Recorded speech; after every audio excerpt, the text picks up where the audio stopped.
Hello friends, आप सभी को नमस्कार।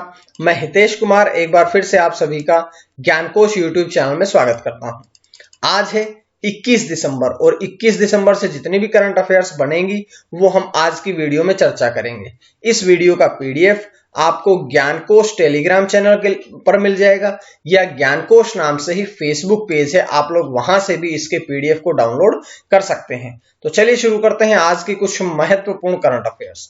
आज की करंट अफेयर पढ़ने से पहले एक छोटी सी जानकारी कि अब जो आपका ज्ञानकोश यूट्यूब चैनल है इसकी प्लेलिस्ट बना दी गई है। अगर आपको करंट अफेयर देखनी है, टॉप करंट अफेयर देखनी है, हिस्ट्री पढ़नी है, हिंदी पढ़नी है, संस्कृत या बाल मनोविज्ञान, कोई भी टॉपिक पढ़ना है तो अब आप इसकी प्लेलिस्ट में जाइए और आसानी से उन सभी टॉपिक्स को ढूंढ करके पढ़ लीजिएगा। अब हम शुरू करते हैं आज की करंट अफेयर्स। बात करते हैं सबसे पहले प्रश्न की। तो सबसे पहला प्रश्न है कि रिजर्व बैंक ऑफ इंडिया ने किस बैंक पर 50 लाख रुपए का जुर्माना लगाया है। Reserve bank of India RBI ने किस बैंक पर 50 लाख रुपए का जुर्माना लगाया है। तो अभी आरबीआई के द्वारा द अर्बन कोऑपरेटिव बैंक पर 50 लाख रुपए का जुर्माना लगाया गया है। बात बाद में करेंगे कि क्यों लगाया गया। उससे पहले एक प्रश्न बता देता हूं कि आप सभी से मैं बार बार बताता हूं कि रिजर्व बैंक ऑफ इंडिया ही एक ऐसा बैंक है जो किसी अन्य बैंक पर जुर्माना लगा सकता है, किसी भी बैंक को स्वीकृति प्रदान कर सकता है, किसी भी बैंक में नियुक्तियां जो होती है, जो बड़े अधिकारी की जो नियुक्ति होती है, जैसे मुख्य कार्यकारी अधिकारी हुआ, मैनेजिंग डायरेक्टर हुआ, इन पदों पर जो नियुक्तियां हैं वो रिजर्व बैंक ऑफ इंडिया ही करता है। तो बहुत से काम है जो कि बैंकों के सॉल्यूशन करने का पूरा जिम्मेदारी किस पर होती है? रिजर्व बैंक ऑफ इंडिया पर। तो रिजर्व बैंक ऑफ इंडिया ने ही अब 50 लाख रुपए का जुर्माना द अर्बन कोऑपरेटिव बैंक पर लगाया है। अब हम बात करेंगे क्यों लगाया है। आय पहचान और संपत्ति वर्गीकरण नियमों के उल्लंघन करने के कारण आरबीआई ने अब द अर्बन कोऑपरेटिव बैंक पर जुर्माना लगाया है। अब एक दो प्रश्न ऐसे हैं जो कि रिजर्व बैंक ऑफ इंडिया से पूछे जाते हैं, जैसे कि रिजर्व बैंक ऑफ इंडिया की स्थापना कब हुई थी। तो 1 अप्रैल 1935 को रिजर्व बैंक ऑफ इंडिया की स्थापना हुई थी। इसका अगर हम बात करें मुख्यालय कहां पे है, तो इसका मुख्यालय है मुंबई, महाराष्ट्र में। और अगर हम बात करें कि वर्तमान में आरबीआई के गवर्नर कौन है, शक्तिकांत दास। एक बहुत महत्वपूर्ण प्रश्न बताता हूं कि अगर पूछा जाए कि गवर्नर कौन है तो शक्तिकांत दास है, लेकिन अगर पूछा जाए कि उनका नंबर कौन सा है तो वे आरबीआई के 25वें गवर्नर है। इस बात को आपने ध्यान रखना है, ठीक है। अब हम बढ़ते हैं अगले प्रश्न की तरफ। अगला प्रश्न है कि 24x7 आरटीजीएस मनी ट्रांसफर सुविधा किसके द्वारा शुरू की गई है।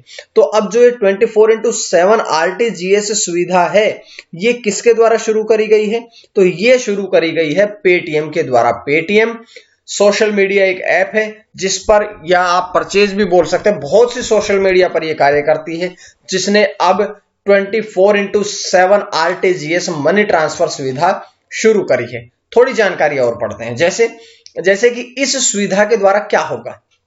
इसके द्वारा बैंक खातों में यूपीआई और पेटीएम वॉलेट में तुरंत बड़ा भुगतान कर सकते हैं। अब अगर कोई बड़ा भुगतान करना है तो वो सारा का सारा बड़ा भुगतान 24x7 आरटीजीएस मनी ट्रांसफर सुविधा के द्वारा किया जा सकता है। बात करते हैं आरटीजीएस, क्योंकि आरटीजीएस हमने पढ़ा है ऊपर, ये देखिएगा। तो आरटीजीएस की फुल फॉर्म पढ़ लेते हैं क्योंकि आपके एग्जाम में फुल फॉर्म आती है।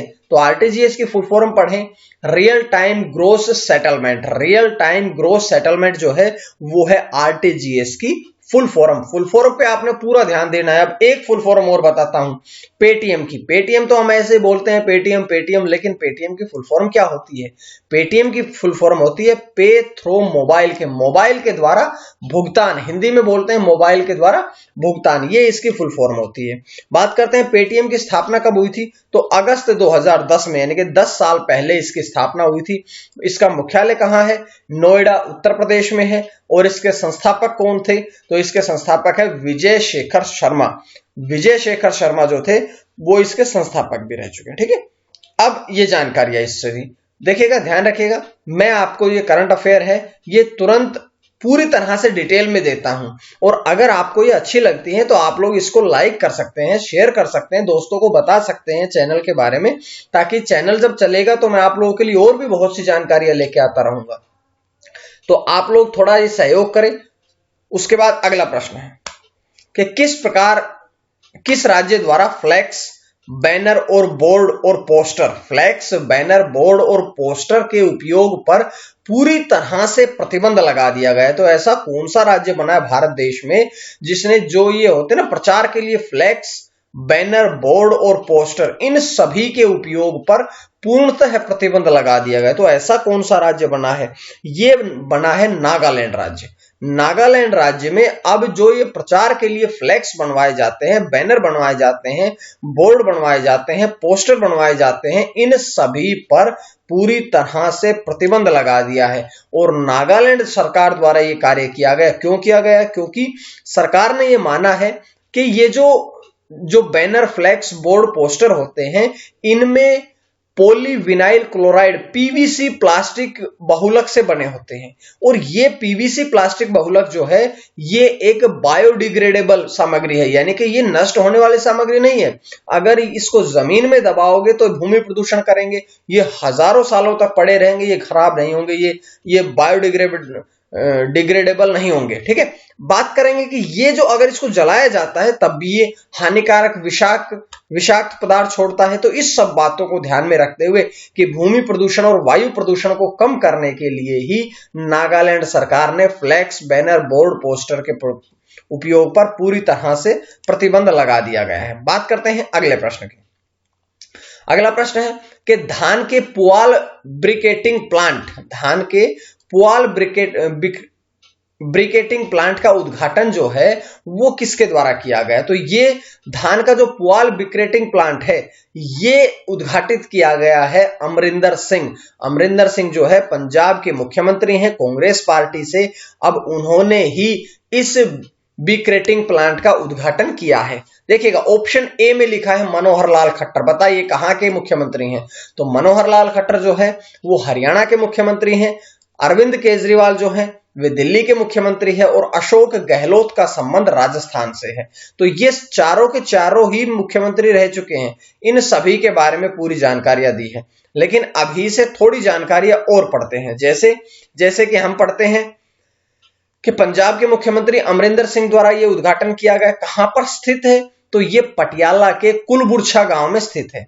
इसकी क्षमता जो है वो प्रतिदिन 100 टन ब्रिकेटिंग की है।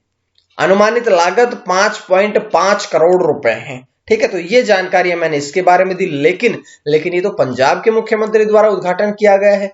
तो पंजाब के बारे में अगर हम पढ़ते हैं तो पंजाब की राजधानी है चंडीगढ़। और चंडीगढ़ से एक और बात आपने याद रखनी चाहिए कि चंडीगढ़ केवल पंजाब की राजधानी नहीं है, बल्कि चंडीगढ़ जो है वो हरियाणा की राजधानी भी है। अर्थात हरियाणा और पंजाब दोनों राज्यों की जो राजधानी है वो है चंडीगढ़। अगर बात करें पंजाब में जिले कितने हैं तो 22। पंजाब की राजभाषा कौन सी है? पंजाबी। पंजाब राज्य का गठन कब हुआ था? 1 नवंबर 1966 को। 1 नवंबर 1966 को हरियाणा और पंजाब अलग अलग राज्य बने थे। बात कर लेते हैं कि अभी देखिएगा पंजाब के जो किसान है उन्होंने किसान आंदोलन भी किया हुआ है। ठीक है, एमएसपी को लेकर के, और इसके बारे में मैं पूरी जानकारी एक वीडियो में दे चुका हूं, ज्यादा बात नहीं करेंगे उसके बारे में। बात करते हैं अगले प्रश्न पे। अगला प्रश्न है कि मोबीक्विक के पेमेंट गेटवे जाकपे का नया मुख्य कार्यकारी अधिकारी यानी कि सीईओ कौन नियुक्त किया गया है? तो मोबीक्विक का जो पेमेंट गेटवे है जाकपे, इसका नया सीईओ नियुक्त किया गया है सिद्धार्थ धमीजा को। सिद्धार्थ धमीजा जो हैं वे मोबीक्विक के पेमेंट गेटवे जाकपे के नए सीईओ बने हैं। बात करते हैं थोड़ी और कि इससे पहले भी किस पद पर थे? तो इससे पहले भी वे पेपल इंडिया में उद्यम व्यवसाय का नेतृत्व कर रहे थे। अगर हम बात करें मोबीक्विक के बारे में तो मोबीक्विक के सह संस्थापक और मुख्य कार्यकारी अधिकारी कौन है? विपिन प्रीत सिंह। विपिन प्रीत सिंह जो है वे मोबीक्विक के हैं, लेकिन मोबीक्विक के अधीन एक संस्था है जिसका नाम है जाकपे। इसके मुख्य कार्यकारी अधिकारी बने हैं सिद्धार्थ धमीजा। तो ये जानकारी मैंने आपको यहां से दी है। उसके बाद अगला प्रश्न आता है आपकी स्क्रीन पे कि उत्तर प्रदेश में बिजली परियोजनाओं के लिए किसके साथ ऋण समझौते पर हस्ताक्षर किए गए? उत्तर प्रदेश में बिजली परियोजनाओं को ध्यान में रखते हुए अब भारत सरकार ने या उत्तर प्रदेश सरकार ने किसके साथ में समझौता किया है? तो अब समझौता किया है एडीबी के साथ। एडीबी अर्थात एशियाई development bank, Asian development bank जो है वो एडीबी की फुल फॉर्म है। बात करते हैं इस प्रश्न से और भी, जैसे कि एशियाई विकास बैंक जो है एडीबी जो है इसके साथ में तो समझौता हुआ है, लेकिन कितने का समझौता हुआ है? तो यह समझौता 300 मिलियन अमेरिकी डॉलर का हुआ है। 300 मिलियन अमेरिकन डॉलर से यह समझौता हुआ है, जो कि उत्तर प्रदेश राज्य में बिजली परियोजनाओं की पूर्ति करेगा। बात करते हैं एडीबी की फुल फॉर्म। तो एडीबी की फुल फॉर्म है एशियन डेवलपमेंट बैंक, जिसकी स्थापना 19 दिसंबर 1966 को हुई थी और इसका मुख्यालय कहां है? इसका मुख्यालय मनीला, फिलीपींस में। बात कर लेते हैं एक अंतिम सा प्रश्न कि इसके अध्यक्ष कौन है। इसके मतलब कि एडीबी, एशियन डेवलपमेंट बैंक के वर्तमान में प्रेसिडेंट या अध्यक्ष कौन है? तो इसके अध्यक्ष है मसात्सुगा असाकावा। मसात्सुगा असाकावा जो है वे इसके वर्तमान में अध्यक्ष हैं। तो ये जानकारियां यहां से आप लोगों को पूरी तरह से मिली। उसके बाद अगला प्रश्न है कि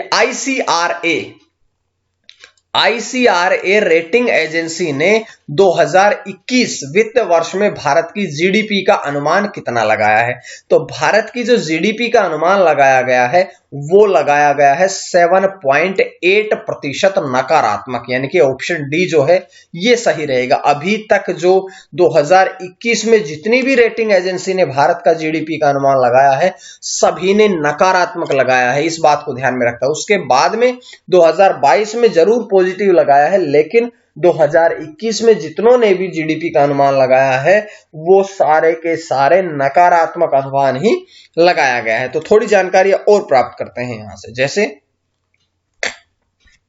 जैसे कि आईसीआरए रेटिंग एजेंसी ने ये अनुमान लगाया है। तो आईसीआरए के बारे में पढ़ते हैं। आईसीआरए की सबसे पहले तो पढ़ेंगे फुल फॉर्म, पढ़ लीजिएगा मेरे साथ साथ, आपने फुल फॉर्म बोलनी है। बोलिएगा, information and credit rating agency. इसकी फुल फॉर्म क्या है कि information and credit rating agency, जिसकी स्थापना करी गई थी 1991 में। मुख्यालय कहां है? तो इसका मुख्यालय है गुरुग्राम, जो कहां पड़ता है? हरियाणा राज्य में पड़ता है। डायरेक्टर कौन है? आईसीआरए के डायरेक्टर है अरुण दुग्गल। अरुण दुग्गल जो हैं वे वर्तमान में आईसीआरए के डायरेक्टर हैं। तो ये जानकारियां थी जो कि मैंने यहां से इस वीडियो में आपको दी है। उसके बाद अगला प्रश्न बढ़ते हैं कि एसोचैम फाउंडेशन वीक को किसे संबोधित किया? एसोचैम फाउंडेशन वीक को किसने संबोधित किया है? तो भारत देश के प्रधानमंत्री श्री नरेंद्र मोदी ने एसोचैम फाउंडेशन वीक को संबोधित किया है। अब इसके बारे में थोड़ी और जानकारियां हैं, जैसे कि संबोधन करने के साथ साथ प्रधानमंत्री नरेंद्र मोदी ने रतन टाटा को ASSOCHAM enterprises of the century award दिया। ठीक है, तो अगर पूछा जाए कि ASSOCHAM enterprises of the century award किसे दिया गया है, तो ये अवार्ड दिया गया है रतन टाटा को, जो कि भारतीय उद्यमी है। इनका जन्म 1937 में हुआ था।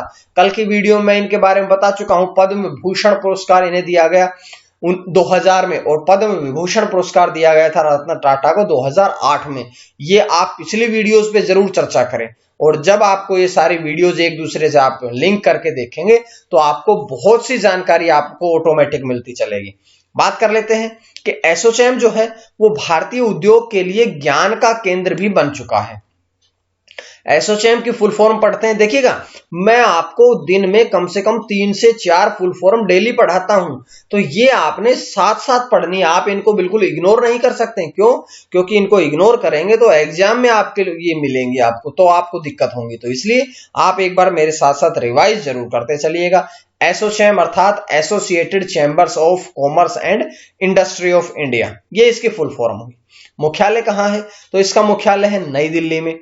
स्थापना कब हुई थी? 1920 में हुई थी। और इसके अध्यक्ष कौन है? तो इसके अध्यक्ष हैं निरंजन हीरानंदानी। निरंजन हीरानंदानी जो है वे वर्तमान में एसोचैम फाउंडेशन के अध्यक्ष हैं। उसके बाद बात करते हैं आज के अगले प्रश्न की। अगला प्रश्न है 9वां प्रश्न आपकी स्क्रीन पे कि भारत और किस देश के बीच के प्रधानमंत्री के बीच अब आभासी शिखर सम्मेलन का आयोजन हुआ है? तो भारत और किस देश के प्रधानमंत्री के बीच? तो भारत और वियतनाम के बीच, यानी कि ऑप्शन बी, भारत और वियतनाम के दोनों प्रधानमंत्रियों के बीच में आभासी शिखर सम्मेलन का आयोजन हुआ। अब ये प्रश्न क्यों लगाया गया, यहां से एक प्रश्न इंपॉर्टेंट बनेगा कि अगर हम बात करें कि ये आसियान देश के साथ प्रधानमंत्री मोदी की पहली आभासी शिखर बैठक है, इस बात को आपने पढ़ना है। और जैसा कि भारत देश के प्रधानमंत्री तो नरेंद्र मोदी हुए, लेकिन अगर हम बात कर लेते हैं कि वियतनाम के प्रधानमंत्री कौन है, तो वियतनाम के प्रधानमंत्री है गुयेन जुआन फुक, ये वियतनाम के प्रधानमंत्री हैं। अब जो विषय चर्चा के रहेंगे इसमें वो कौन कौन से हैं, वो है व्यापक द्विपक्षीय, क्षेत्रीय और वैश्विक मुद्दों पर विचार का आदान प्रदान होगा और भविष्य के विकास के लिए भी मार्गदर्शन इसमें निर्धारित किए जाएंगे, क्योंकि कोरोना वायरस महामारी ने केवल भारत को ही नहीं बल्कि पूरे विश्व की जीडीपी को और पूरे विश्व को आर्थिक तंगी में डाल रखा है। ठीक है, उसके बाद है आज का अंतिम प्रश्न। अंतिम प्रश्न है कि तृणमूल कांग्रेस के विधायक शीलभद्र दत्ता ने इस्तीफा दिया। अब बात करते हैं कि शीलभद्र जो दत्ता थे वे किस क्षेत्र से निर्वाचित हुए थे, तो वे कौन से क्षेत्र से निर्वाचित हुए थे, तो वे निर्वाचित हुए थे बैरकपुर, अर्थात ऑप्शन ए बैरकपुर निर्वाचन क्षेत्र से वो निर्वाचित हुए थे, जिन्होंने अब इस्तीफा दे दिया है। बैरकपुर पड़ता है पश्चिम बंगाल राज्य में, पश्चिम बंगाल के ही बैरकपुर। अरे यहां से आपको तृणमूल कांग्रेस याद आते ही सीधा सा पश्चिम बंगाल में ध्यान जाना चाहिए आपका। ठीक है, इससे पहले भी तृणमूल कांग्रेस के जितेंद्र तिवारी ने भी आसनसोल नगर निगम के प्रशासनिक बोर्ड के प्रमुख से इस्तीफा दे दिया था। बात कर लेते हैं कि तृणमूल कांग्रेस, क्योंकि तृणमूल कांग्रेस के दोनों निर्वाचित व्यक्ति थे, तो तृणमूल कांग्रेस के बारे में पढ़ते हैं। इसकी स्थापना कब हुई थी, तो इसकी स्थापना हुई थी 1 जनवरी 1998 में। मुख्यालय कहां है, तो इसका मुख्यालय है कोलकाता में। और चेयरपर्सन कौन है, तो तृणमूल कांग्रेस की जो चेयरपर्सन है वो है ममता बनर्जी। यहां से पूरी जानकारी आपको मैंने तृणमूल कांग्रेस की भी दी है और इस प्रश्न की भी दी है। तो इस प्रकार से मैं उम्मीद करता हूं आप सभी को ये वीडियो का जो सीरीज है, ये करंट अफेयर की सीरीज है, उसके बाद आपको हर दिन दोपहर में आपको एक जीएस की वीडियो मिलती है, उसके साथ में शाम को 5 बजे आपको साइकोलॉजी मिलती है, साथ साथ बहुत से विषय मैं आपको पढ़ा रहा हूं लगातार। तो ये कैसे लग रहे हैं आप लोग मुझे जरूर कमेंट करके बताएं। आज के लिए इतना ही। मां सरस्वती की कृपा आप सभी पर बनी रहे। आप सभी का बहुत बहुत धन्यवाद।